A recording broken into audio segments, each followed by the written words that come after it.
Go inside the Crimson Tide with your hosts Rodney Orr and Gary Harris, keeping you informed on everything Alabama. Tider Insider TV, brought to you by Tuscaloosa Tourism and Sports.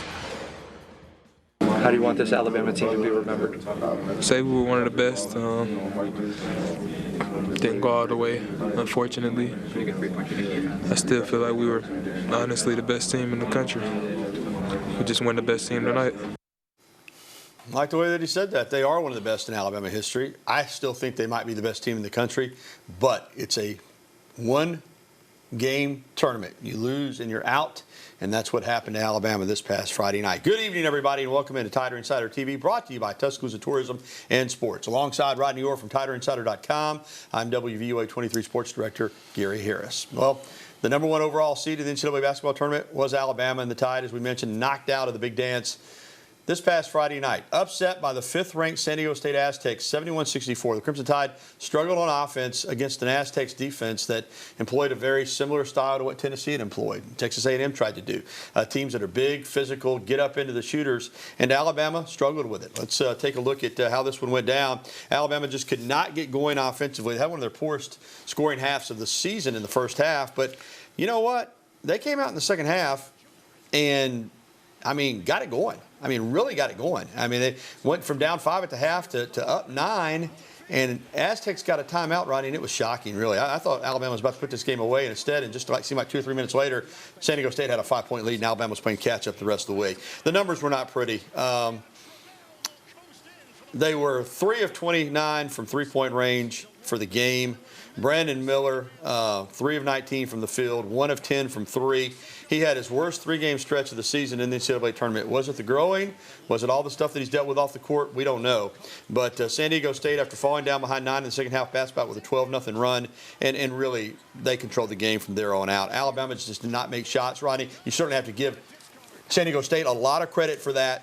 But Miller, 8 of 41 in the 3 tournament games. That's 19%.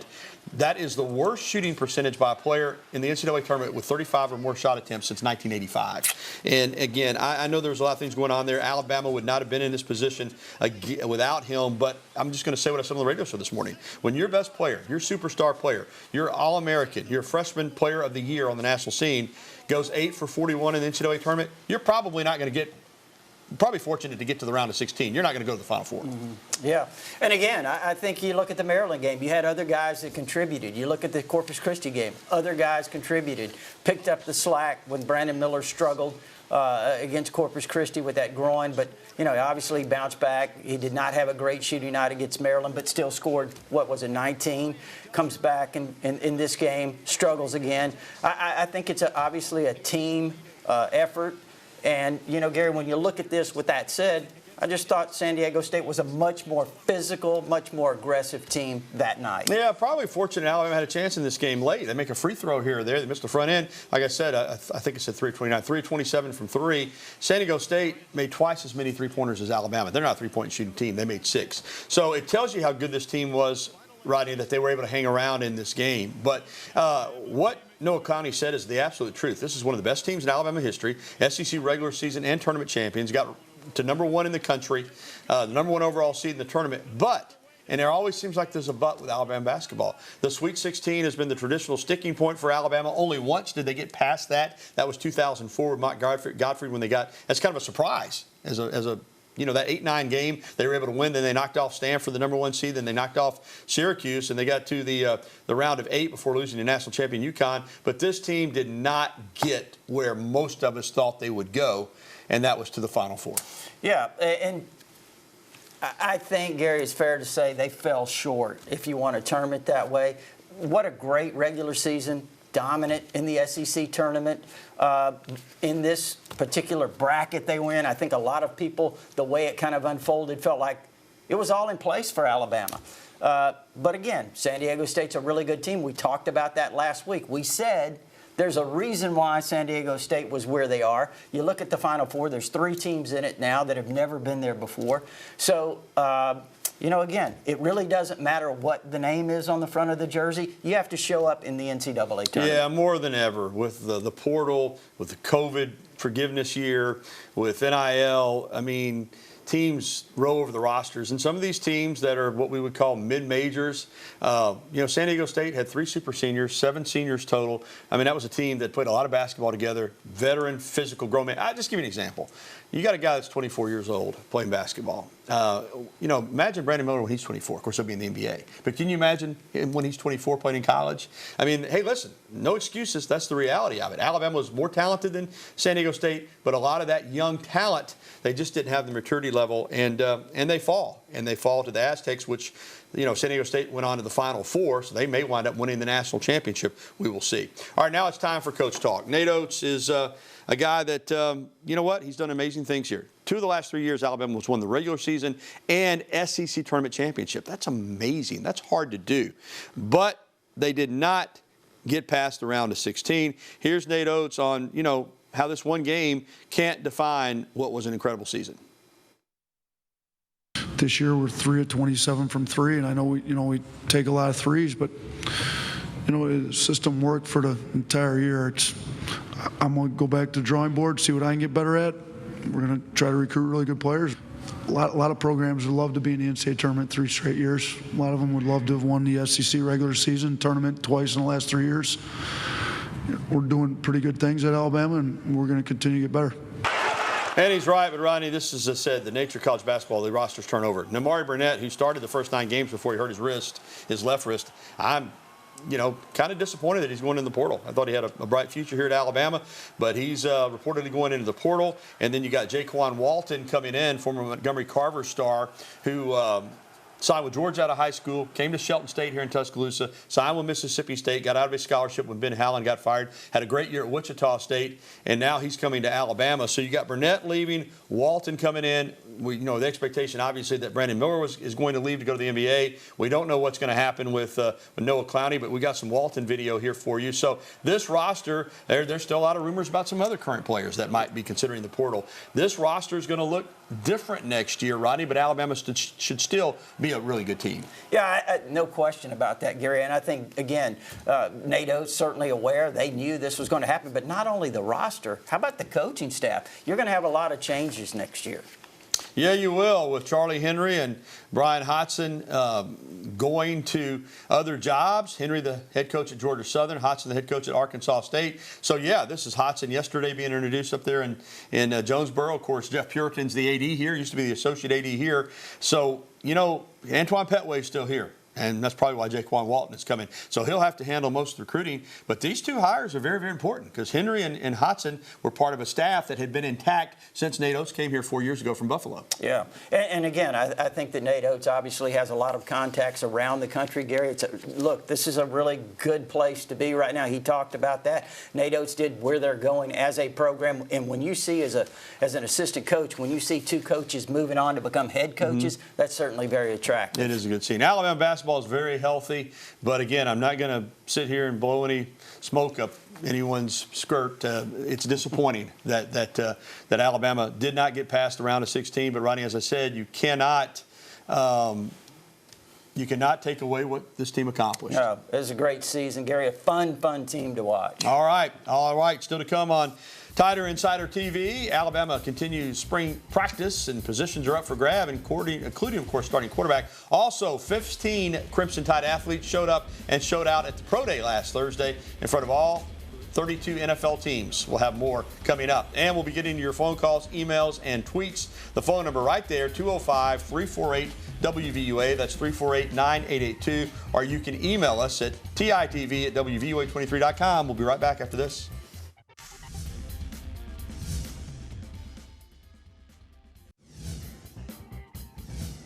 It's a lot better. Losing all this weight, I feel a lot better breathing good, practicing better. When I had all that weight on me, it was a lot. But now as I lost all of it, I feel better.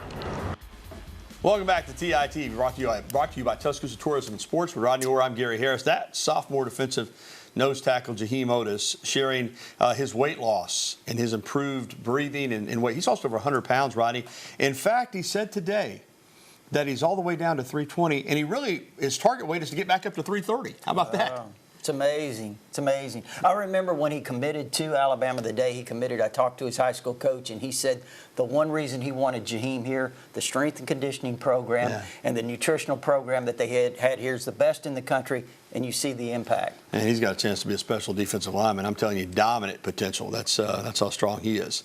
All right, let's get to spring football practice, Rodney. Let's talk about the Tide. Alabama started practice a week ago. Yesterday, spring practice number 4 this afternoon. This is some video from practice today. And I tell you what, a lot of competition, including these two guys. Milroe and Simpson, of course, Lonergan and Holstein, the two freshmen backing them up. But we figure, at least, that the starting quarterback will come from those two there, Milroe and Simpson. They're going to battle it out all spring, Rodney, and probably into fall camp, too. Well, you know, Gary, with the way this thing's changed with the portal, I'm not so sure. And what I mean by that is it's not just Alabama. I'm talking about teams around the country.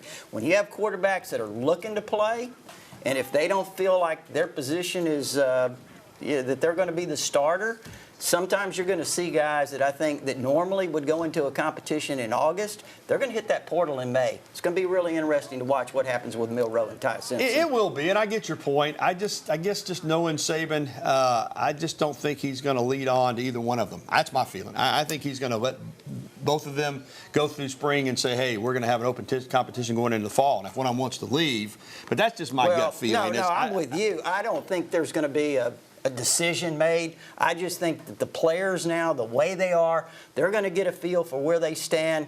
And if they don't feel confident that maybe they're going to be the starter, I think guys are going to be looking to get out. I'm not saying Milroe and Ty Simpson, that's what's going to happen with them, but I think it's certainly a possibility, and I think you're going to see that not only here but around the country. A lot of focus on the quarterbacks, Rod, and we've been watching some great video here from practice and provided to us by Crimson Tide Productions. But the defense, I mean, you got a lot of quality football players from this past year's defense that won't be back. And we know this, regardless who the quarterback is, and you want to score points, but you still got to be able to stop people sometimes in this league. This defense has got a lot of questions that are going to have to be answered with a new coordinator, Kevin Steele. Yeah. And I look at the secondary, Gary, you point that out. I mean, it's Jordan Battle, DeMarco Helms, Eli Ricks, although he didn't play much until the end of the year. Still, he's a veteran player. Brian Branch was a really valuable player. I mean, Henry Toa inside at linebacker. You lose Will Anderson, maybe the best defensive player in college football. There are a lot of guys to replace. The good news is they recruited extremely well. They have a lot of guys in terms of the talent, the potential, the young players that they have that I think can fill into those roles. And I really like Kevin Steele. I'll tell you why I like Kevin Steele. I think he's going to bring back some intensity, some enthusiasm, sound fundamentals that maybe weren't quite what they had been. Nick Saban says spring is for development. And so you've got competition battles, but just like at quarterback, I just get the impression they're trying to develop these young guys. Saw Quay Russaw right here, the freshman out of Montgomery Carver. So how much is practice about development versus taking a look at some of these competition battles at positions and trying to get a depth chart in mind for the fall? You think Saban even worries about that at all?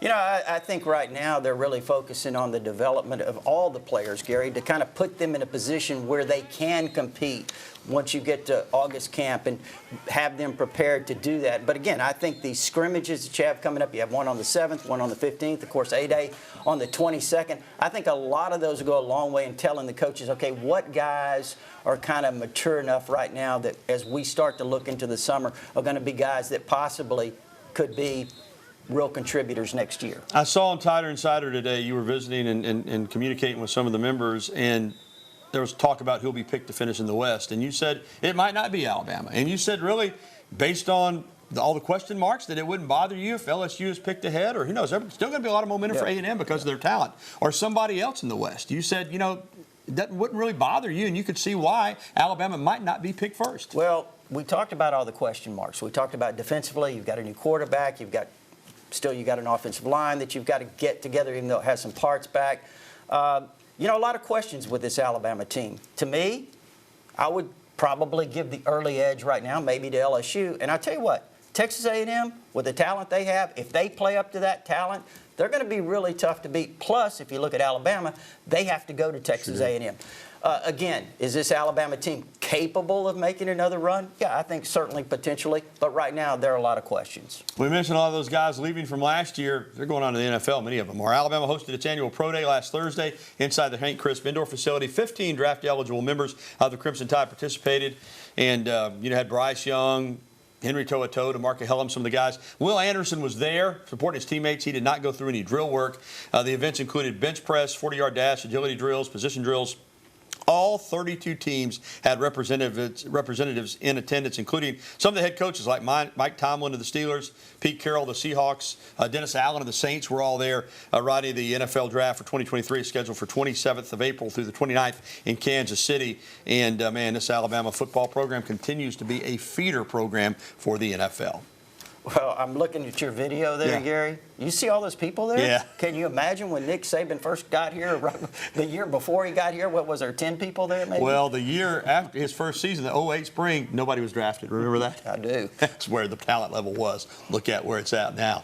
All right, still to come on TITV, a member of the Alabama women's basketball team is going to leave for the WNBA draft. We'll find out who that is coming up. And we'll be getting your phone calls, emails, and tweets. As always, we want to hear from you. 205-348-WVUA. That's 348-9882. Or you can email us at the address on your screen, TITV@WVUA23.com. We'll be back with a show that takes you inside the Crimson Tide. The one, the only, Tider Insider Television will return after this. Alabama women's basketball's leading scorer, Brittany Davis, who averaged 17.8 points per game, a senior, but she could have come back for her COVID year, but she announced on Twitter that she's entering the WNBA draft, that she's ready. She had an outstanding season, was Alabama's best player, helped lead them to the NCAA tournament where they lost a heartbreaker to Baylor in the first round. But Brittany Davis, I think she got a chance to be a really good pro, so good luck to her. And welcome back in to Tider Insider TV with Rodney Orr. I'm Gary Harris, and we're going to jump out on the phone. So we got a caller ready to go up in Walker County, our buddy Sammy. Hey, Sammy, good evening. Thanks, Gary. Rodney, great job, guys. Thanks. Hey, let me say that y'all look great in those whites. Yeah, we're matching up in white shirts. Yeah, looking good, man. I'm right with y'all guys on just about all your comments about LSU or whatever, but on the quarterback situation, I want to get y'all's take, but I just think Ty Simpson and Milroe, of course, they're kind of the more experienced. Just repetitions to get comfortable out there running off, is not afraid to make a mistake, get in a groove. They got the ability, just let it flow and let them show what they can do. Thanks, guys. Thanks, Sammy. Well, Rodney, I think that's the idea. Like we talked about it. I think this spring is to get all those guys reps, even the two freshmen, and exactly get them in the flow, get them used to what's expected, and let them go out and play and compete and see what happens. Well, and also the acclimation to Tommy Rees. Yes, I mean, exactly. With a new offensive coordinator, I think that's extremely important. I think they'll do some things a little bit differently. I do think this Alabama team is going to be a little bit more physical up front, run the football, maybe take a little pressure off the quarterback. All right, good call, Sammy. Let's get down to Brent and talk to our pal Rick. Hey, Rick, good evening. Fine. How are y'all tonight? Doing great, man. Man, I've never been so disappointed. It reminds me of the Auburn game in 2013. I've heard even more players are leaving. Can you confirm or deny that? Maybe 3 or 4. All right, Rick, I can't confirm anything other than Namari Burnett, but there is some chatter. Again, this is the portal era, and sometimes even players that you think, why would they leave, are going to leave. Maybe it's NIL. Maybe it's something they're promised somewhere else. Again, I don't know. I've heard some rumors. I hope some of these guys that I'm hearing will stay because I think they've got a bright future at Alabama. Yeah, and you hit it, Gary. I mean, this is the NIL. This is the transfer portal. Totally different era. Players looking at different things. I think you're going to see the same thing in football. Once the portal opens in May, you're going to see guys going. You're going to see guys coming. Yeah, part of it. All right. Thanks for the phone calls. We'll get to the break. And when we come back, our email of the day. Plus, we'll take more phone calls at 205-348-9882. Keep it dialed in. Tider Insider TV is coming right back. And we're back on TITV. We're going to get to our email question of the day. It is brought to you by KDM Service Corporation, serving your family like our family. For all your heating and air conditioning needs, KDM Service Corporation. All right, here is the email of the day from Manny in Northport, kind of the theme tonight with guys from basketball. Will they leave? Will Noah Connie leave for the NBA? It's a great question. And I don't know the answer. I think this. I think that Noah Clowney is 6'10". He can shoot the three. He can rebound. He's a really talented player. I think he's still developing. I don't think he's quite as skilled with the basketball in his hands as Brandon Miller is. But the NBA doesn't draft on where you're at right now. They draft on potential. He's a first-round talent.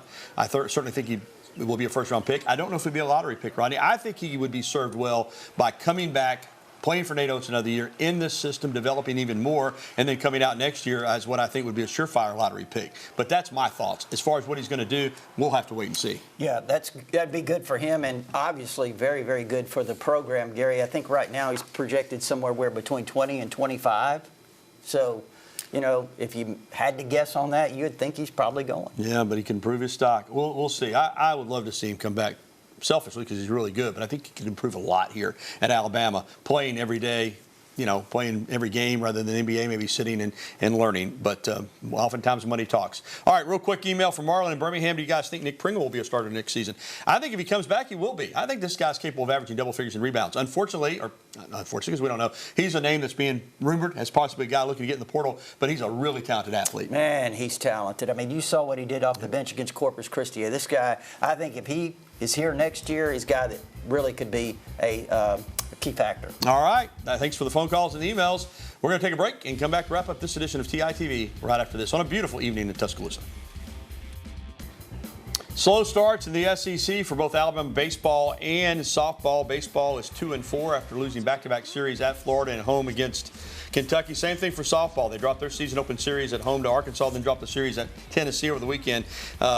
Baseball is playing Middle Tennessee tonight up in Madison. Softball is at Missouri this weekend. These two teams need to get going. All right, that's going to do it for TITV. Thanks for watching, everybody. And a reminder that you can catch a replay tonight at 10:15 or find it anytime at WVUA23.com. For Rodney Orr, I'm Gary Harris. Good night.